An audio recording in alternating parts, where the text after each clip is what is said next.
Every July since I was 5, my grandmother took me and my brothers to visit her in Nevada. I loved those trips. She had a massive backyard and let us ride her ATV around the property. But the summer I turned 16, I was being an absolute nightmare about going. I'd just started dating someone and couldn't stand the thought of being apart for weeks. Plus, all 3 of my younger brothers were tagging along, which meant I'd be stuck playing babysitter. My dad wasn't having any of my complaints. He told me I was going. End of discussion. So in early July, we piled into my grandparents' SUV and started the drive from our small town in Washington State down to Henderson. The trip would take about 3 days. Looking back, I was completely insufferable. Snapping at my brothers, giving my grandparents the silent treatment, and sulking in the back seat the entire way. We'd been at the rental house for maybe 2 days when my dad called with exciting news. He was going on about how lucky I was, how this was such an incredible opportunity. I cut him off, confused about what he was talking about. Your Uncle Martin arranged for you to fly out and stay with him in Arizona for the next 8 weeks. He's covering everything. I was stunned, then furious. Uncle Martin was my grandfather's brother, and I hadn't seen him or his wife Linda since I was about 8 years old. We exchanged holiday cards once a year, that was it. I barely remembered what they looked like. I tried everything to get out of it, but the ticket was already purchased. My dad threatened to cancel my phone service if I didn't stop complaining. So 3 days later, I found myself on a plane to Phoenix. I landed around 11 at night, exhausted and anxious. The airport was nearly empty. Uncle Martin and Aunt Linda were waiting with a handmade sign with my name on it. They were much older than I remembered, both with white hair, both unusually tall and thin. They wore matching tourist outfits, cargo shorts, and bright patterned shirts. Uncle Martin had sunglasses on indoors, which I thought was bizarre, but chalked up to old people being eccentric. Their house was in an upscale retirement community, all perfectly manicured lawns and identical driveways. Aunt Linda showed me to the guest room and left me alone. I immediately called my boyfriend to complain about how weird everything was. The next morning, actually afternoon since I slept until 1, I found a note saying they'd gone shopping.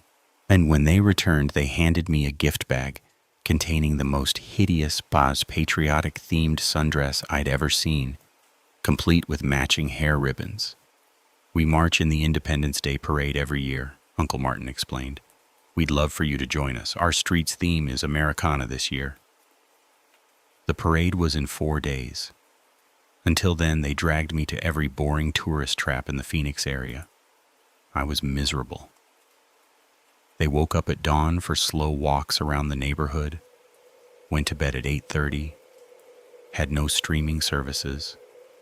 Everything they did annoyed me. I kept thinking that if I was unpleasant enough, they'd send me home early. Parade day arrived. I put on the awful dress and walked 3 miles through the subdivision, fake smiling at strangers. Afterward was a massive block party that stretched on for hours. Aunt Linda told me to stay close, since the neighborhood was confusing to navigate, but after an hour of standing around with their elderly friends, I wandered off when they weren't paying attention. It felt good to be alone, walking through the warm night air, watching families and kids with sparklers. I was several blocks from the party when I saw 2 small girls, maybe 5 or 6 years old, dart across a street ahead of me waving sparklers. I smiled, thinking of my brothers. Then I noticed a figure in the shadows behind them, moving quickly in the same direction they'd gone. Something felt wrong. The hair on my neck stood up. I followed. The girls had run to a small playground at the end of a cul-de-sac. I could hear them giggling inside the tunnel slide. There were burnt sparklers scattered on the ground, but no parents anywhere in sight. The nearest house with lights on was at least 4 blocks away. I pretended to take a phone call so they'd hear a female voice and not be scared. They peeked out and I started talking to them, asking where their parents were. They ignored my questions, just wanted to play. One showed off her sparkly dress and mentioned her grandmother had bought it for her. Then I saw the shadow figure again, now walking directly toward the playground. Every instinct screamed at me that something was very wrong. I told the girls we were going to play a game where they had to be completely silent and hide in the slide.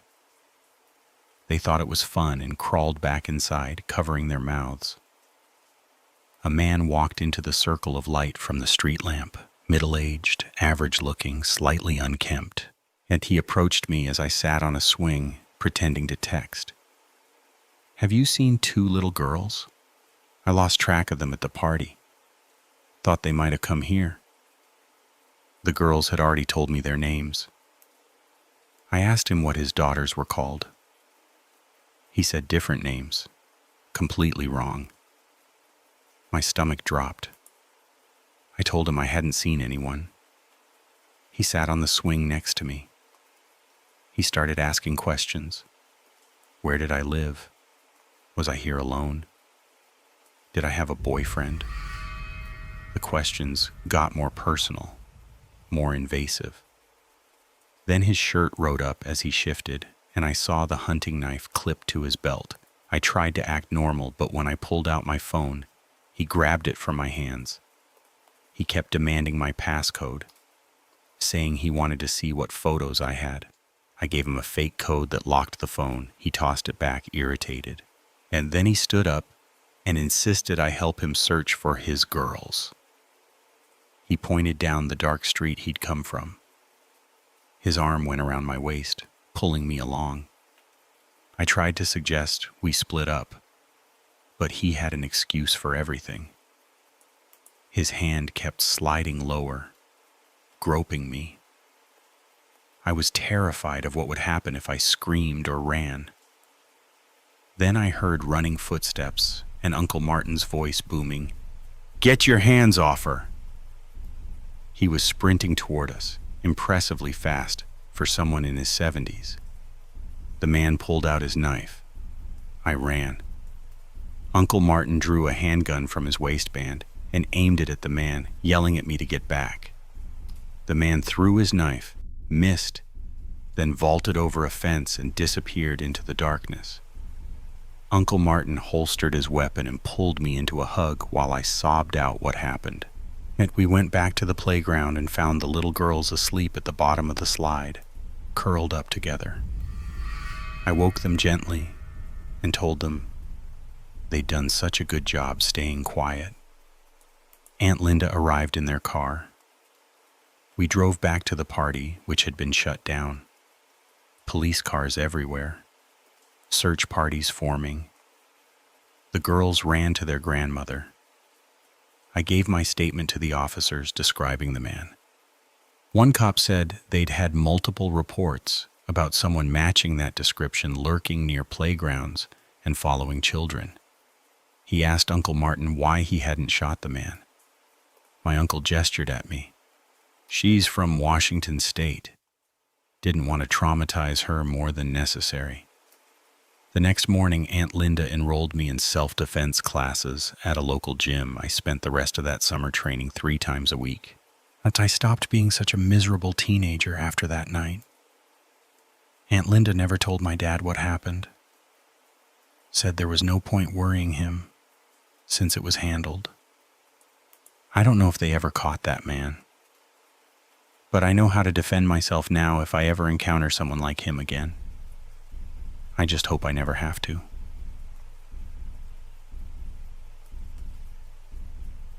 Living in Washington State means dealing with insane housing costs. When my wife got pregnant with our 3rd kid back in 2019, our cramped 2-bedroom townhouse just wasn't going to cut it anymore. We had twin boys who were 5 years old at the time, and they needed space to actually move around without driving the downstairs neighbors crazy. I started hunting online for rental houses in our budget, which wasn't much. That's when I found what seemed like a miracle listing. A 3-bedroom craftsman-style home with a huge backyard, detached workshop, and even a finished attic. The photos showed fresh paint, updated appliances, and a fenced yard perfect for kids. The kicker? Only $1,400 a month in an area where you'd normally pay double that. And the listing said the owner was downsizing due to health issues and wanted a nice family to take care of the place. I immediately scheduled a viewing for the following Saturday afternoon. My wife had to cover a shift at the hospital where she worked as a nurse, so I brought our twin boys and my older brother along to help wrangle them. They were at that age where they touched everything and had zero concept of danger. When I pulled up to the property, I was even more impressed. The house looked exactly like the photos, maybe even better. The lawn was immaculate. I was expecting to meet an elderly man named Mr. Richardson, who supposedly owned the property.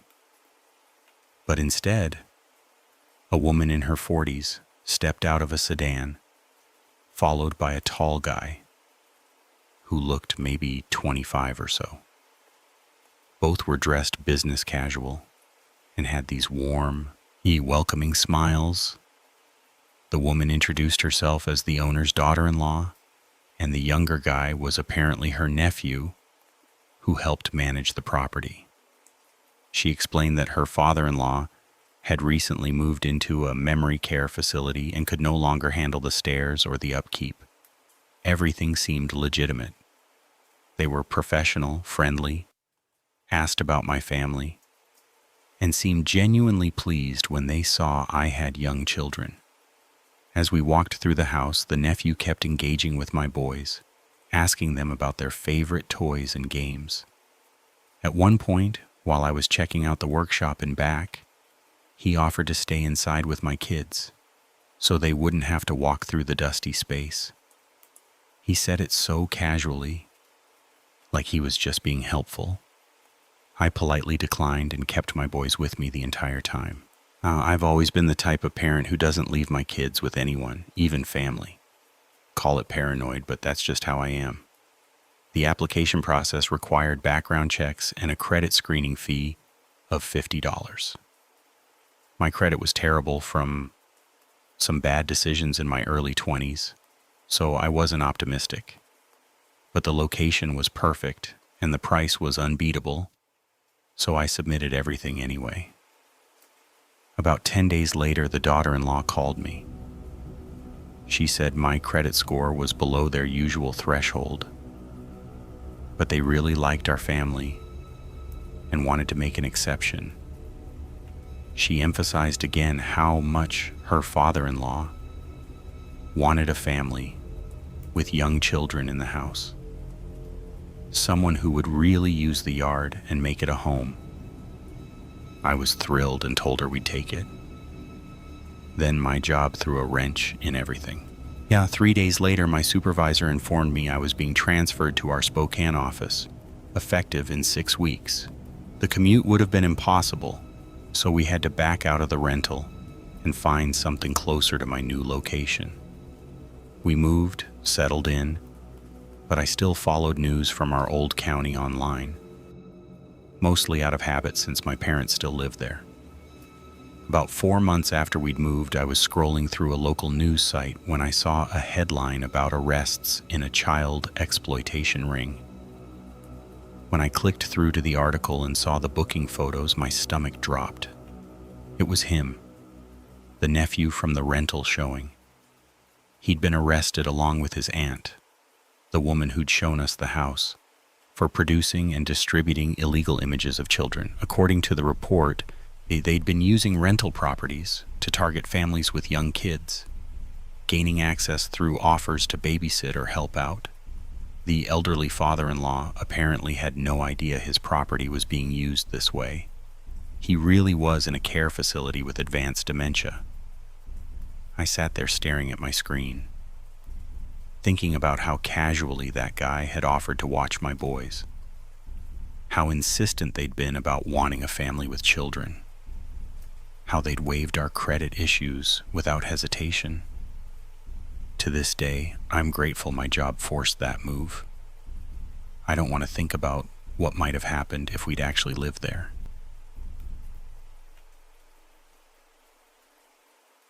About 5 years back, my girlfriend and I finally managed to plan a proper getaway together. We'd been together for nearly 3 years at that point, but between work schedules and money being tight, we'd never done more than weekend trips within driving distance. That spring, I realized I had nearly 2 weeks of vacation time that would expire if I didn't use it, so we scrambled to put something together. Neither of us had valid passports. They'd both expired years earlier, so international travel was out. We considered the usual suspects: Miami, the Carolina coast, maybe Vegas. Then I remembered reading somewhere that the U.S. Virgin Islands don't require passports for American citizens. Even better, my girlfriend's cousin owned a small rental property on St. Thomas, just a few streets back from the water, and he could give us a massive discount. We booked flights that same week. The island was stunning when we landed, but the drive to the rental revealed a different side of things.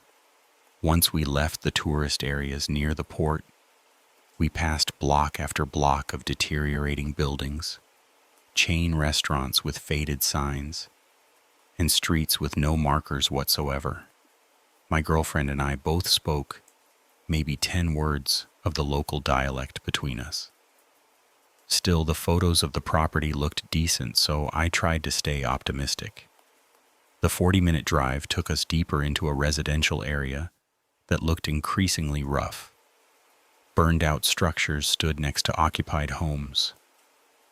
When we finally found our street, which took 3 attempts, I noticed it was one of the better ones in the neighborhood, though that wasn't saying much. Every window had security bars. The driveway had a heavy chain-link gate that her cousin had specifically told us to keep locked whenever we were inside or away. The unit itself was actually just the ground floor of a larger house being renovated.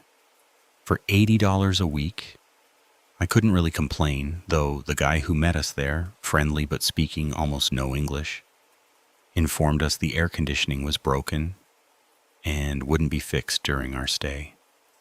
Not exactly the romantic getaway we'd imagined, but we were determined to enjoy it.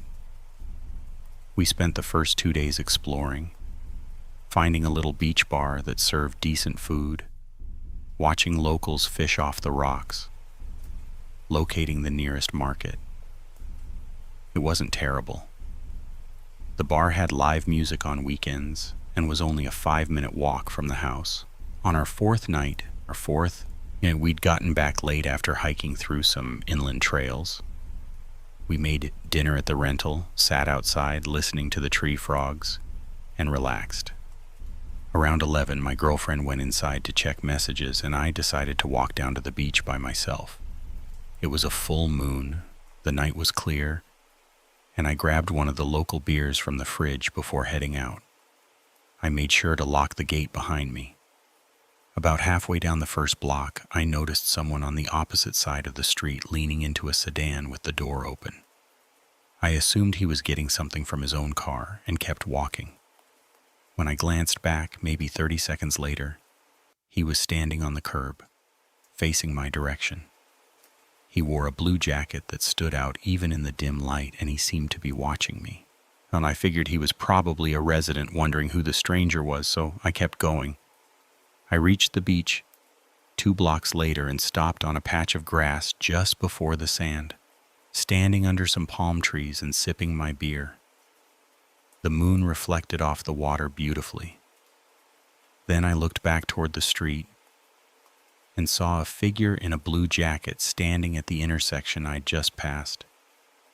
He was just standing there, motionless, in full view. I tried to act like I hadn't noticed, continuing to drink casually, but my pulse quickened. He didn't move. After a minute or so, I decided to walk toward a streetlight further up the beach road, hoping he'd lose interest. I stayed on the sidewalk where the lighting was better and tried to look relaxed. When I reached the light and checked again, he was gone. Once I felt a wave of relief and pulled out my phone to call my girlfriend, thinking I'd been paranoid. That's when I saw him again. At the corner near our street stood an abandoned building. Just concrete walls, no roof, empty window frames. He was standing in one of those empty windows, perfectly framed by the moonlight on his blue jacket. When I stopped walking, he stepped backward into the darkness of the structure. I told my girlfriend what was happening, my voice shaking. I turned around and headed back toward the streetlight, trying not to run. When I paused to glance back, he'd emerged from the building and was walking down the sidewalk toward me, closing the distance much faster than seemed normal. I told her I had to go and started running. I took the next side street, sprinting full speed, and didn't look back until I reached our gate. I fumbled with the lock, got inside, and secured it behind me. My girlfriend was already at the door. We locked everything, closed all the blinds, and didn't sleep much that night. We didn't see him again the rest of the trip, and we actually ended up having a good time overall, but I still think about that blue jacket in the moonlight and the way he stepped back into the shadows when he knew I'd seen him.